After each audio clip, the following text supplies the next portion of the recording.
What's up mga KUGMO? So welcome back to my channel, and this is gonna be a brand new episode of Brain Blitz TV, and thank you so much for your continued subscription, and I hope that we'll actually grow in this family.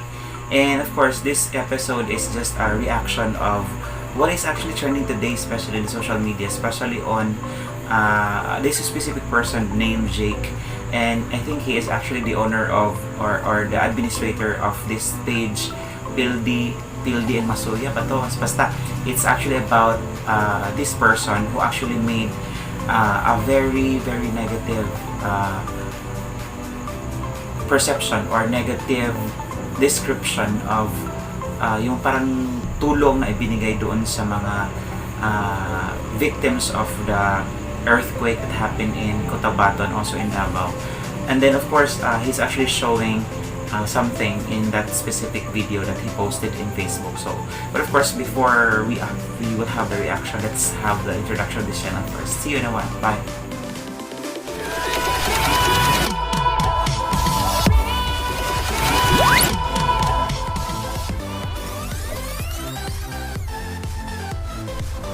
Welcome back mga KUGMO. So as what I mentioned earlier, this is going to be our brand new episode, especially on Brain Blitz TV.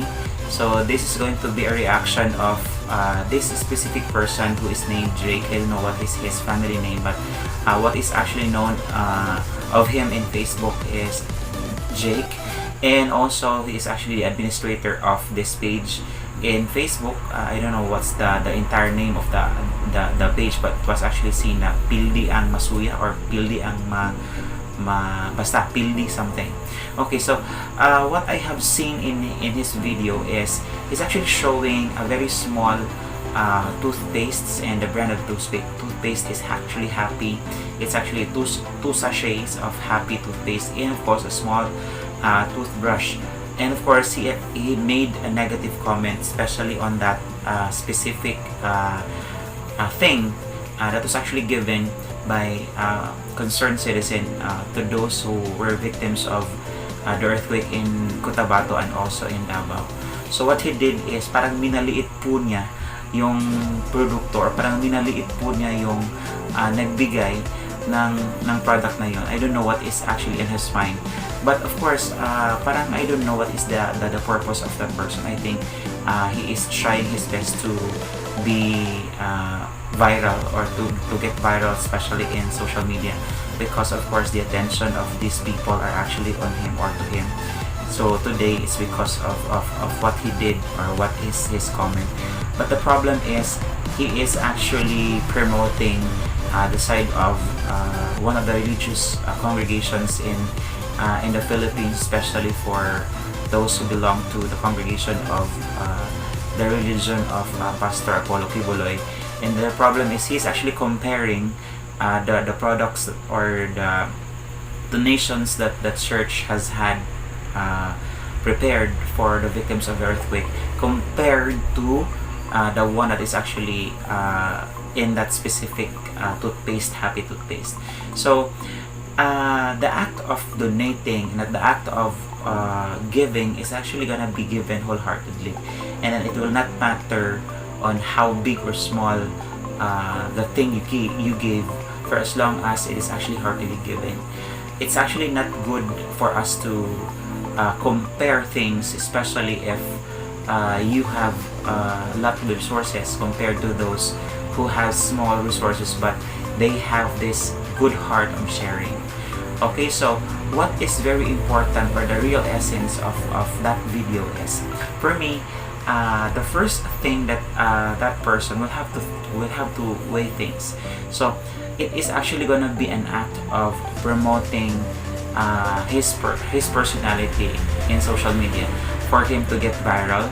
I don't know what is his real intention, but I think that the real reason why he did that is because he wants to get viral in Facebook, in other social media outfits. But of course, the problem there is it created a negative impact on his own personality, or on his own character as a person, because he's actually too boastful. I have seen some of his videos in Facebook also, but he is actually very boastful of his own self. So but of course, that's actually gonna be his own perception in life, and at the same time his own point of view. But it is actually not good for us to compare things. If you are going to give big, then you have to give that one wholeheartedly. If you are going to give something or donate something that's actually going to be small, but the impact of that is not small because you are having this act of sharing already. So the act of sharing is actually going to be the most important thing that you need to have. And at the same time, it will also be very important for us to get rid of the focus of social media. Because if you are going to share something, of course, as much as possible, there has to be no social media involved. Because the act of sharing, especially if social media is involved, is already lost. Especially if you are going to post a lot of things in social media. Why? Because it's not the real true essence of sharing. The real essence of sharing is you have this act of kindness. You have this act of kindness to those who are the victims of the earthquake. And at the same time, when you share, it is not necessary for you to post this one in social media. But because, as what I mentioned earlier, the act of sharing is going to be lost if you're going to post it in social media. Because the most important thing is you were able to touch the lives of these victims. You were able to touch the lives of these victims of the earthquake. And at the same time, no matter how small or big you've shared, but the act of sharing is the most important thing. Okay? So, second thing is, it will also be very important for us to make sure that we have to lower our being too boastful. Because that takes us, parang you are actually dragging your own personality down.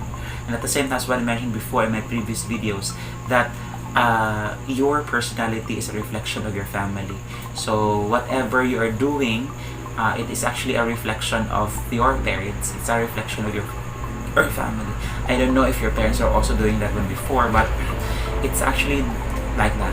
You're actually showing that being boastful of oneself, and that is not a good character of a person. And if you are true when it comes to your religion, of course you should not boast.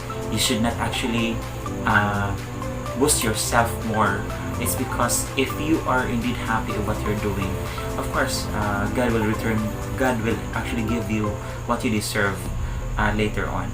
And of course, as much as possible, do not compare religions. It's because no religion can actually save our lives. It is actually going to be our faith. Okay, so the third point of view that I want to share with this video is, it will also be very important for us to make sure that we are true and honest to ourselves. It's because if you are true and honest of yourselves, of your own self, it will actually gonna reflect on the way you care for people. It will actually reflect on the way you share towards this victim. So as much as possible, this integrity, this honesty is going to be the most important impact, or the most important element or character that you need to have. So my piece of advice, to you, Mr. Jake, whoever you are, as much as possible, you have to look at yourself first.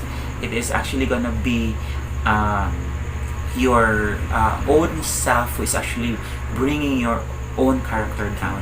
So as much as possible, you have to make sure that there is a need for you to look back of what you've done, to look back of what you have done towards these victims, and also to the person whom you are actually, parang you're minaliit mo kasi yung tao na nagbigay noong donations na yun. Kahit na toothpaste lang yun, kahit 2 sachets lang yun, pero may malaking impact na yun doon sa taong gagamit nun, especially if there is a need for that person to use the toothpaste and toothbrush.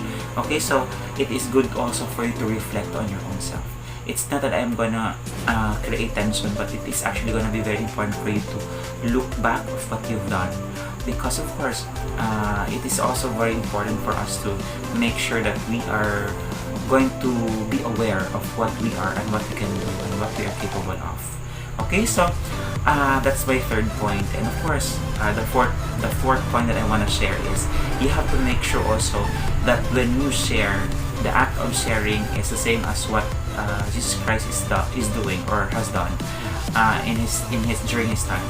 When he share, of course, that's gonna be a wholeheartedly given donation, and at the same time, the act and the kindness of giving is actually going to be very important, because when you share something, it will actually going to be given back to you 10 times or more than 10 times, because of course you have shared something to them. Okay, so that's actually going to be my own perception and my own understanding of what this Mr. Jake have actually shown in his Facebook post, especially on the donations that was actually given to those victims of the earthquake in Davao and also in Cotabato. Okay, so thank you so much for watching, and of course I hope that you are going to continue subscribing this channel, but of course don't forget to hit the subscribe button displayed at the bottom part of this video, and at the same time please also click the notification buttons for you to be updated on the succeeding videos that will be posted in this channel. Okay, so thank you so much for watching. See you once again in my next videos. Bye.